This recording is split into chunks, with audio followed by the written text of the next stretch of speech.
Muito bem, meninos. Esta oficina de culinária e gastronomia, que nós chamamos Comer como Dantes, é a continuação de uma oficina que nós já fizemos antes, que chamava Tocar como Dantes. Vocês não fizeram, mas depois, mais tarde, vamos ter. Essa fica para o ano. E conta a história de dois protagonistas, o Sebastião e a Francelina, não é?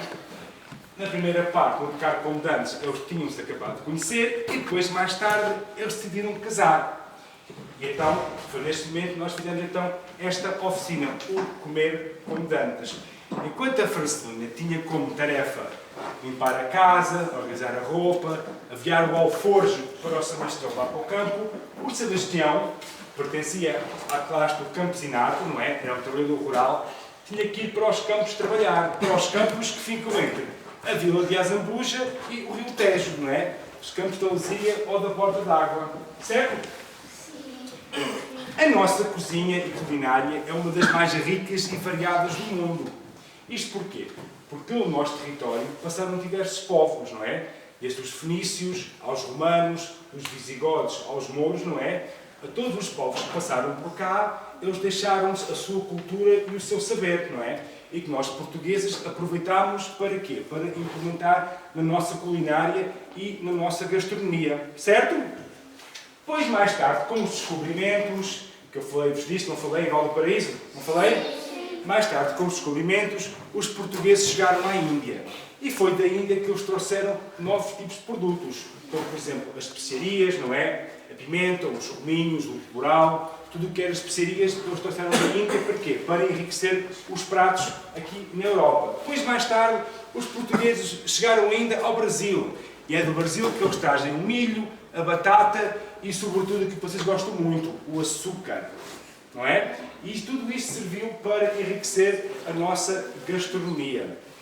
Apesar de Portugal ser um país pequenino, é um país muito rico em comida, em alimentação, não é? Desde a parte interior do norte do país, temos aqueles pratos fortes como o cozido, a feijoada, os rojões, os queijos, os enchidos, até às zonas costeiras. O que é que temos nas zonas costeiras, ao pé do mar? Temos o quê? Que tipo de comida é que nós temos lá? Os peixes, não é? Os peixes, os mariscos, que são apreciados por nós e, sobretudo, por quem nos visita, não é? Olha, aqui o João está a esfregar as mãos já, quando eu falei em marisco. Os camarões. Os camarões. Eu não gosto disso. Portanto, a base da nossa alimentação é uma alimentação mediterrânica. Aqui é baseada na trilogia do pão, do vinho e do azeite. Está bem? Nós agora, antes de começarmos aqui com a história que o Miguel vai falar, eu queria só apresentar aqui os 4 cenários que nós montámos, está bem? Para vocês terem uma ideia de como eram as coisas antigamente. Isto aqui era a parte do mercado, não é? Em que temos apenas os produtos aqui da nossa zona e produtos sazonais, está bem? São os produtos que são produzidos na época. Por exemplo, as ervilhas, ainda com cascas, alface, as couves, os tomates, as nésperas, A minha avó. as favas, As favas, A eu minha- não gostei lá favas. as Eu favas. tinha uma aluna que não sabia o que eram favas. Lá dentro tem Favas um favas. Depois no final vamos tentar descascamos uma outra vez. As ervilhas, as folhas de alho que dá para pôr nas favas, os coentros. Temos aqui os diversos tipos de cereais, o milho, o trigo, o feijão, a fava seca, a noz, as pevides. Temos aqui a batata, a cebola, o alho. Depois temos aqui esta criação que o Miguel pôs aqui, que era como se faziam e se preparavam alguns alimentos no campo, está bem?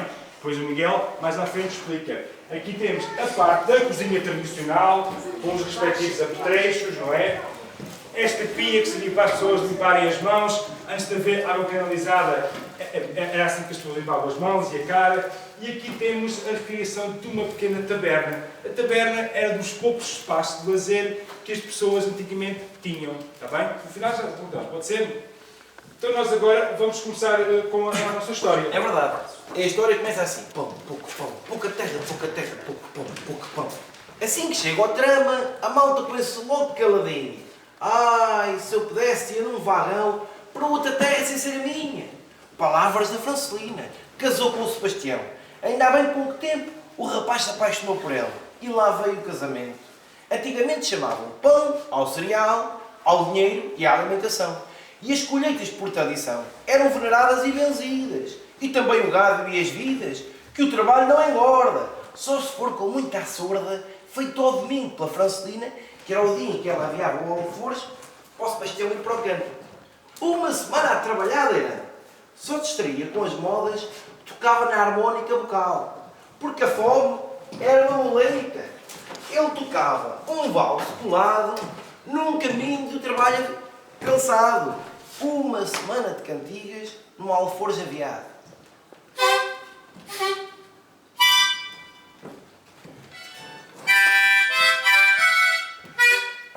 Não estou a acertar com isto.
Umas palmas para o Miguel.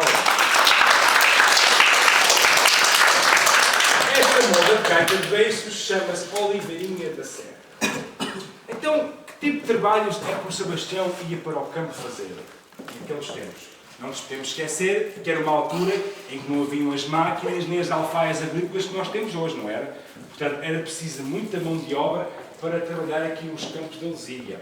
Então, o Sebastião ia fazer a gradagem dos terrenos, para depois fazer as sementeiras, não é? Para sanear as culturas, como os cereais. Ia valar as valas, aquelas valas que eu vos mostrei, que serviam quê? No inverno escoar as águas dos campos e depois que serviam para irrigar os campos, não é? E para regar as culturas.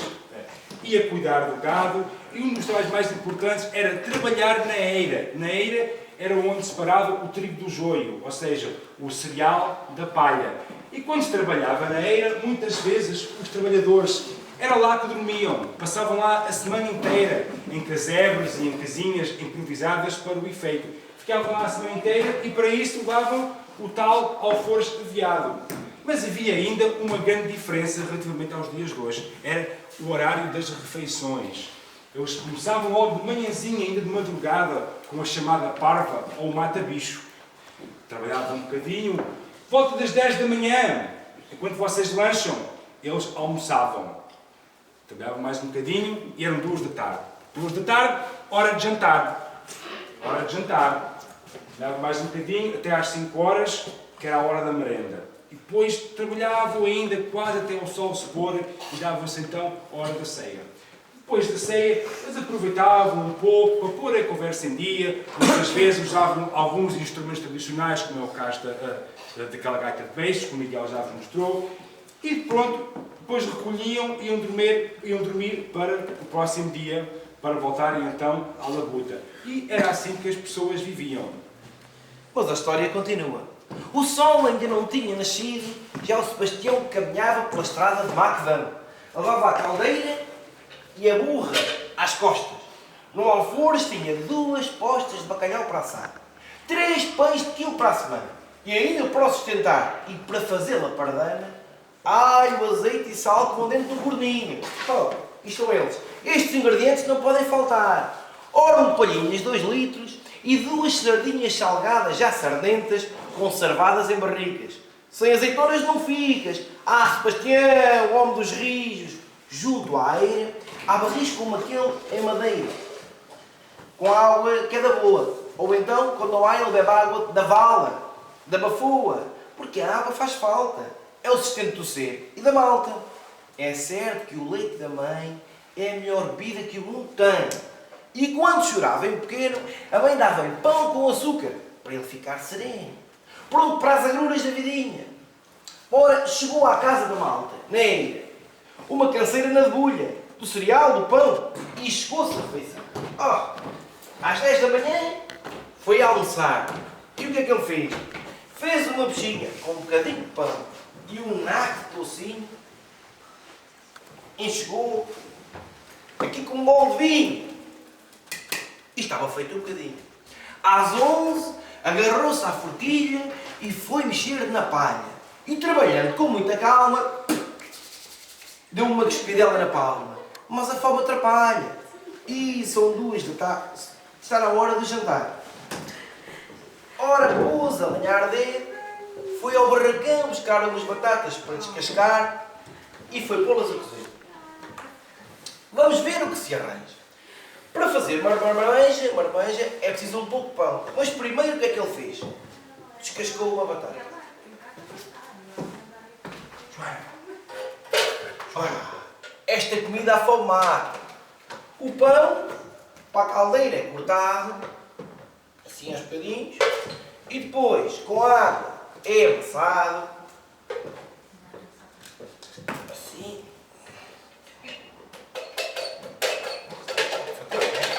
Tudo como deve ser. Que nestas coisas do comer, o Sebastião é muito caprichoso. Depois, o que é que ele fez? Juntou um dentinho de alho inteiro. Isto vai ficar saboroso. Uma maravilha. E pode ser que se aproveite para comer logo a sair. Depois, ainda juntou um fiozinho de azeite. Mais uma mexidela. Aí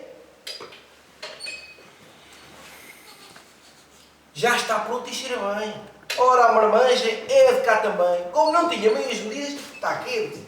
Comia assim aqui da caldeira. Porque antes o comer era todo caldeirado.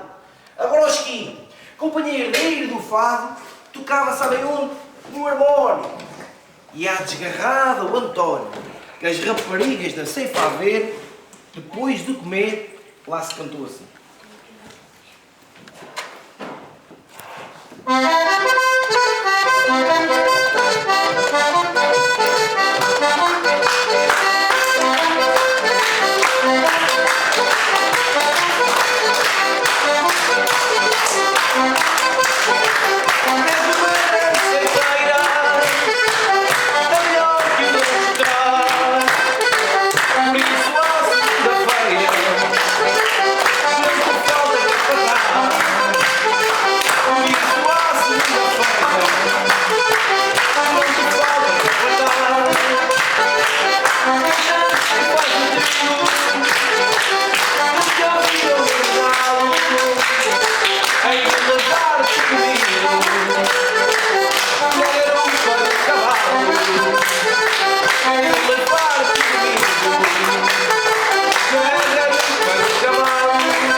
Esta moda de harmónio chama-se a Desgrada na Síria. Exato.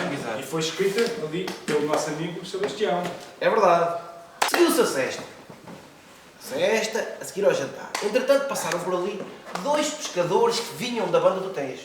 E ao passarem de ensejo, Sebastião, em tempo de estio, perguntou aos homens: "Ouçam lá, Tenho ali fruta e melão do patrão, desenrasque aí meia dúzia de enguias, 3 pataças e sábado, se houver.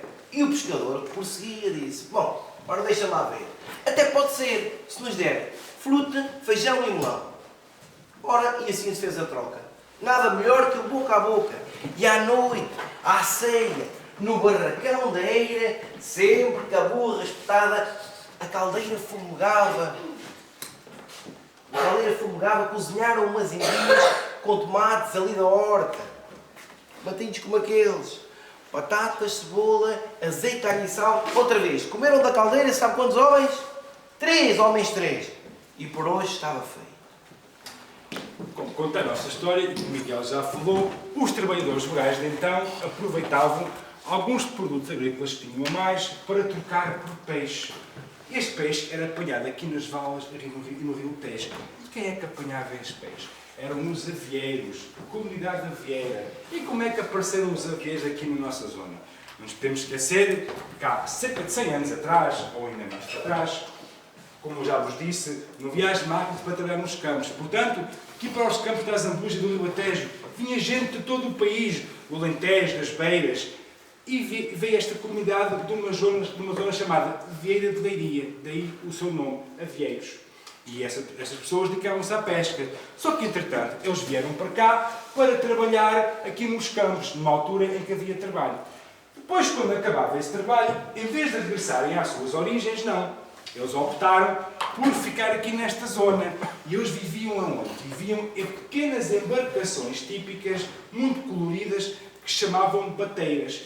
E daí que eles comiam, dormiam, tinham os filhos, pescavam, ou seja, era uma espécie de casa ambulante. Só mais tarde é que eles se fixaram em pequenas aldeias palafíticas, tal como vocês viram quando fizeram visita comigo, não é? Foi ou não foi? Foi? Como é o caso do Luzirão ou do Porto da Palha. Então era aí que eles depois passaram a viver. E muitas vezes eles trocavam então o peixe que apanhavam no rio por os tais produtos agrícolas que os camponeses de então tinham.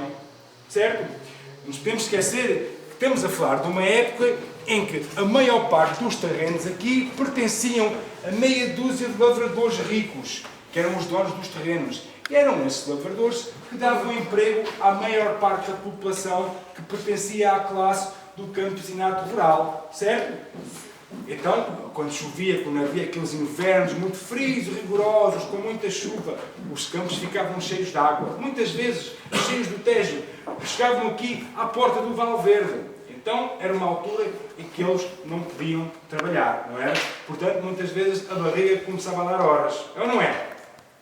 Portanto, a alimentação era muito importante para estas pessoas, porque era escassa, não como hoje. Daí, haver vários provérbios sobre o pão, que era o alimento mais importante, e também sobre outros tipos de alimentos. O Miguel agora vai então porque eu já tenho falar aqui sobre um pão. provérbio. Nós agora vamos fazer pão. Ou melhor, vamos rezar quando se fazia o pão. Esta farinha serve para fazer o pão, depois é preparada com água, e depois é amassado, e depois da massa que está preparada, levada, os antigos faziam também um ritual ao pão, faziam uma reza, benziam-no, e diziam assim: São Vicente da Crescente, São Vicente da Levede, em louvor da Virgem Maria, um Pai Nosso e uma Ave Maria.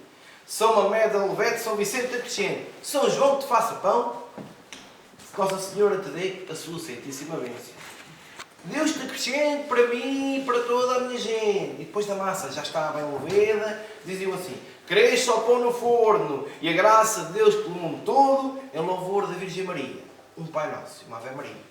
Agora vamos ouvir também alguns provérbios sobre o pão, que eu e o Miguel vamos... É verdade, porque antigamente o pão era muito importante, e como eu vos disse na história, o pão era o dinheiro, a alimentação, era as colheitas, chamavam pão a tudo o que envolvesse o cereal, o trigo, o pão, no fundo. Ora, chuva de São João, bebe o vinho e come o pão. Ano de nevão, ano de pão. Ao bom amigo, com o teu pão e teu vinho. Chuva da Ascensão, dá palhinhas e pão. Dinheiro, compra cão, não, dinheiro... Chuva de São João, talha o vinho e não dá pão. Dinheiro compra pão, mas não compra gratidão. Em ano geado não há pão dobrado. Em casa onde não há pão, todos ralham e ninguém tem razão. Em outubro sem por dentro, guarda pão, guarda semente. Foder enxuto, rei mais pão de quantos ratos há no mundo. Janeiro molhado, se não cria o pão, cria o gado. Janeiro molhado, isto não é bom para o pão, não é mau para o gado. Maio frio e junho quente, bom pão vinho valente. Mais vale pão duro que figo maduro. Nem mesa sem pão, nem exército sem capitão. Nem só do pão vive o homem. No São João, a sardinha pinga no pão. Pão com olhos, queijo sem olhos e vinho que espirre para os olhos. Pão proibido, abre o apetite. Pão que sobra, carne que basta e vinho que falta. Oh, perdido. Lê que eu estou? Para a fome não há mau pão. Para a fome não há mau pão. Quanto mais graça tiver o pão, melhor canta o coração. E queijo com pão faz homem são. Quem dá o pão, dá a educação. Quem em maio relva, não tem pão nem erva. Março, pão e traço. E foram assim alguns provérbios relacionados com o pão e a sua importância para as pessoas então. Ah, pois é, mas a história continua. Porque a vida é uma trabalheira, assente no rolo dos fiados. Isso, mas de manhã, o Sebastião ainda lá tinha a borralheira. E fez... ele cortou uma fatia de pão. Aqui está ela outra vez. E fez na cafeteira. Aqui está a cafeteira. Já cheira bem. Café com borras para o almoço da manhã. De palha era o seu divã. E depois da noite dormida no barracão da malta, só faltava um mata-bicho. Um calcezinho de aguardente, que no campo não se via. Era assim e estava assim. Pinguinhas eram aqui na vila, na taberna. Bebia água na caserna e nas manhãs daquela semana cortava o pão de rolo duro como o tijolo. Havia um lugar, sabem para quê? Para as sopas de café, o pão. Era assim, desde que atinhava no bairro de chão de casebre, na casa dos seus pais. Ora, depois da torrada, lá vinham as ceifeiras cansadas de caminhada. Elas traziam uma moda cantada, acompanhada com o pio dos pardais. As manhãs da campina eram belas e naturais.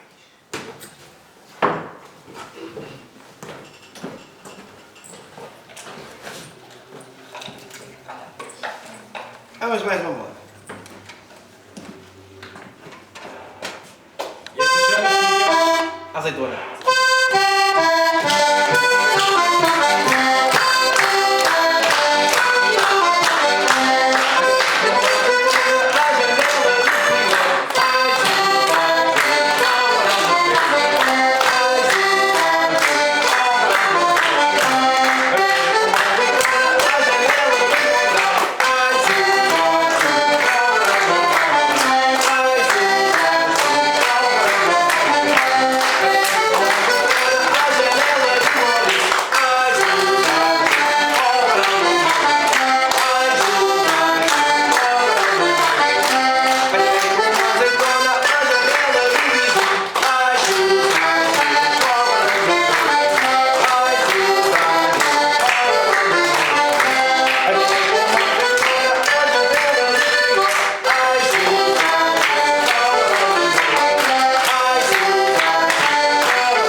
É importante referir que as pessoas de antigamente eram muito poupadinhas relativamente à comida. Não nos podemos esquecer, muitas vezes, quando nos iam para o campo trabalhar, com alforjes adiado para a semana inteira, chegava à quarta-feira e o pão já estava duro. Ora bolas, então o que é que eles faziam? É neste momento que nasce o gênio inventivo destas populações, que reinventam os alimentos e assim conseguem confeccionar novos pratos gastronómicos, não é? É assim que nascem as açordas, a marmanja, a manja, as misturadas e, entre os mais famosos, o apreciado torricado. Tanto apreciado por nós aqui desta zona, como também por quem nos visita. Certo?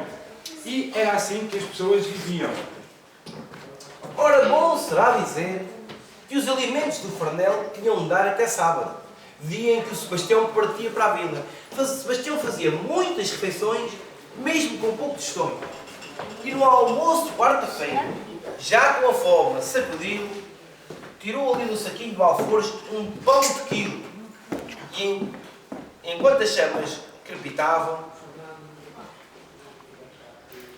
ora, o que é que ele fez? Separou duas quesquilhas.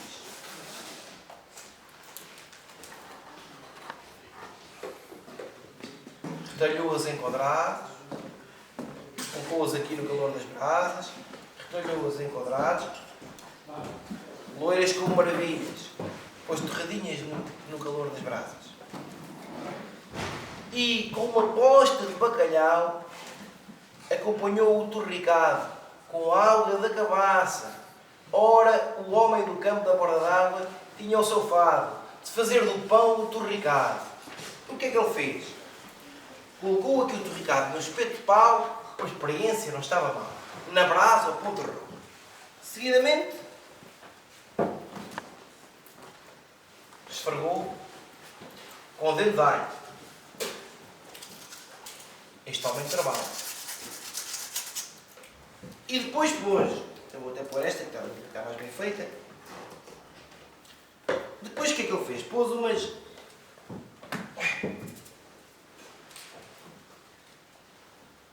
pedritas de sal, porque em toda a comida é essencial.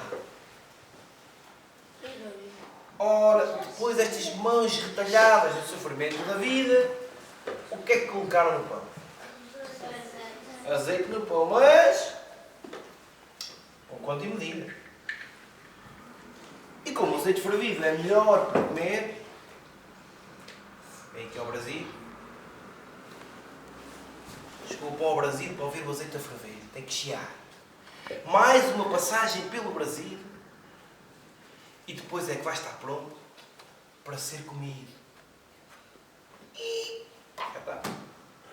então a boca provou. O torricado, fruto de ideia tão genial. E ficou satisfeita que Deus também nasceu-se um tostão e nunca provou o pão feito por este maioral. Ora, na altura, como vocês veem, era acompanhado com uma postinha de bacalhau que era barato aqui na zona, assado. E quando bacalhau não havia, olhem, trincava-se uma azeitona. Era reles e pobrezinho. E no campo, o trabalhador não comia com vinho.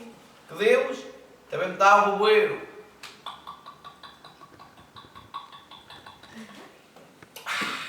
Olha, pois na zambuja se instalar e muita fome mataram o povo que aqui viveu. Por isso, noutro tempo, o torricado foi sustento de muita boca esfomeada. E até posso dizer que ele viu sofrer pisando a terra lavrada. Muito bem. Como disse o Miguel, aqui temos a criação, como Sertão cozinhava e fazia as refeições no campo. É importante também referir que estas pessoas conheciam muito bem o que a natureza tinha para oferecer. Eles andavam de um lado para o outro e apanhavam os cardos, as alcachofras, os espargos selvagens, tudo o que eles sabiam que se podia comer, eles apanhavam. Aproveitavam também muitas vezes a fruta que estava abandonada nas árvores à beira da estrada, ou então aquilo que os vizinhos mais ricos tinham para oferecer. Importante é também referir aqui o bacalhau. Enquanto hoje o bacalhau é um produto caro, antigamente não, o bacalhau era relativamente barato. Não nos podemos esquecer, os portugueses são dos poucos povos a nível mundial que consomem o bacalhau salgado. E ao salgar o bacalhau é também uma boa maneira de o preservar, ou seja, é também uma maneira das pessoas que não vivem ao pé do mar de comerem peixe. Portanto, o bacalhau fez sempre parte da nossa alimentação em todo o país. É por isso que se costuma dizer que em Portugal há 1001 maneiras de fazer o bacalhau. Pois é. E foi durante a semana de trabalho nas eiras da Lesíria que o campo lhe deu dedo para fazer belos manjares nas diversas refeições dignas de grandes galões. A sorda com pão de trigo, sempre com azeite, alho e sal. E a última sardinha, sardenta, assada no Brasil. E mais, o nosso amigo ainda fez sopa de xíxaros, que é isto que aqui está, e de cardos, que eram ervas campesinas conhecidas pelos antigos. E depois fez misturadas. Ora, desfiou o que resta do bacalhau com um fio de azeite e umas azeitonas, à fome, levas nas lonas. Dentro do caldeiro, o que é que ele fez? Couve branca, cebola picada e juntava-se o feijão. Assim se fez tradição. Das misturadas fez uma gosto, já só com os bocados de pão e um fio de azeite do corpo, lá comia quente ao morno. E sendo também comia. Sabe o quê? O Bruno já disse, bacalhau cru e salgado. Uma pívia ele fazia com um golo aqui de palhinhas regado. Dentro do pão ou às lasquinhas de depois de soar as estopinhas. Sabe, ele só se lembrava, era de um verso tocado.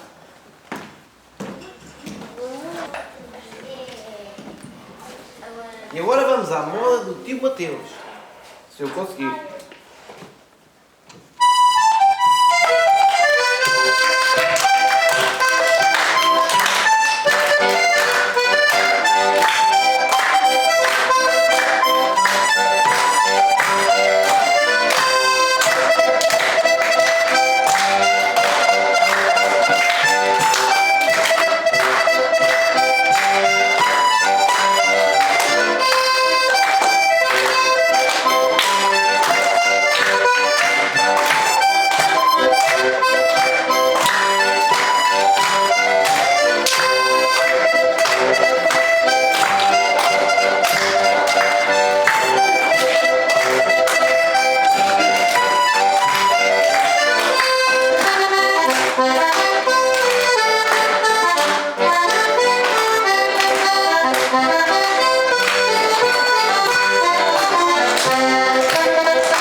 Campos de Azambuja trabalhava segunda ao sábado, sendo o domingo o único dia de descanso. Então, ao sábado, depois de pegarem no trabalho, os homens vinham rumo à vila, deixavam o alforje em casa e rapidamente se deslocavam para as diversas tabernas que existiam aqui na vila. A maior parte delas concentradas aqui na zona do Recio. E era aí que eles bebiam uns belos copos de tinto, jogavam às cartas, ao dominó, lançavam uma moda, punham a conversa em dia e falavam sobre as suas vidas duras. Era dos poucos momentos de lazer que estas pessoas tinham.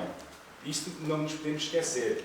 No inverno, quando havia aquelas grandes cheias e não se podia trabalhar nos campos, os trabalhadores daqui rumavam a norte, às freguesias vizinhas de Val do Paraíso e Aveiras de Cima, onde procuravam um trabalho na vinha, porque era a época em que se fazia a poda, a empa, a cava, e aproveitavam também esse momento para trocarem alguns produtos.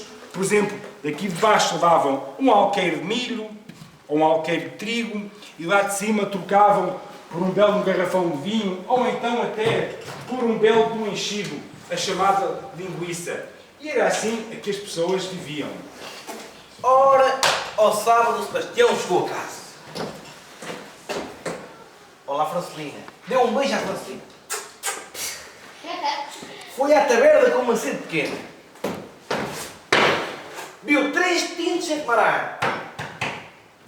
Foi.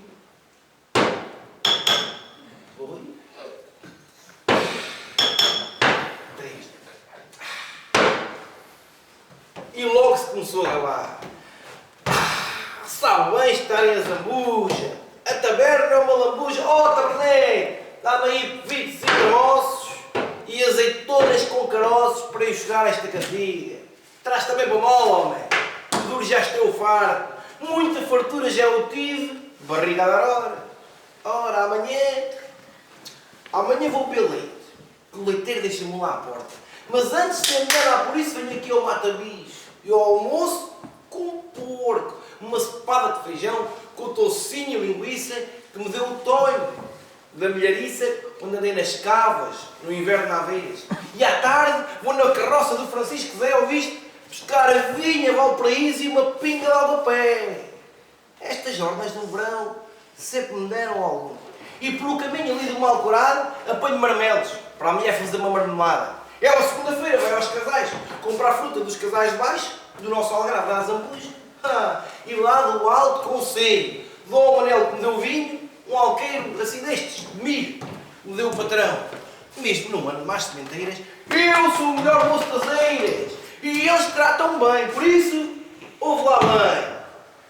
Sebastião já tinha o vinho a subir-lhe à cabeça e gabava-se a torto e a direito. E diz o taberneiro António Escareiro: Eu nem sei se me aborrece. Estás que é um cagão feito, ó Sebastião. olha lá tu, eu também tenho um feijão e melão que me deu o patrão, e grão preto, e xíxaros, e arroz, e alpista. E diz ele a sussurrar: Um trujão, malabarista. Olha, e tenho galinhas, e favas, e trigo ribeiro das sementeiras temporais. Tu tens os dentes partidos na tarde. Pois não tenho os dentes partidos, é das castanhas piladas que eu fui buscar ao merceeiro. E segunda-feira vou ao salsicheiro buscar bife de novilho de primeira. Tu estás aí com uma grande bobeira. Olha, disse o taberneiro. Já estás calçadinha, hein? E começaram a rir. Ora, copos ao alto, deixa os pinhos. Copos ao alto e muita saúde que nos traga o Senhor dos Passos. É o Pinhal, que eu tenho grande virtude para o cantar melodioso. Tem sim, senhor Sebastião. Para além de um grande folião, és um grande mentiroso. Mal tens para pagar as contas e agora diz que vives que nem um rei. Ora, mas eu bem sei. Acho que exagerei. Mas deixem-me ser sonhador. Disse o Sebastião, em tom entristecido, e retorquiu o taberneiro: Sebastião, quer que te levante? Vamos brindar ao futuro, para que os nossos filhos saibam o que é comer como dantes. Já estamos amigos. E acaba assim.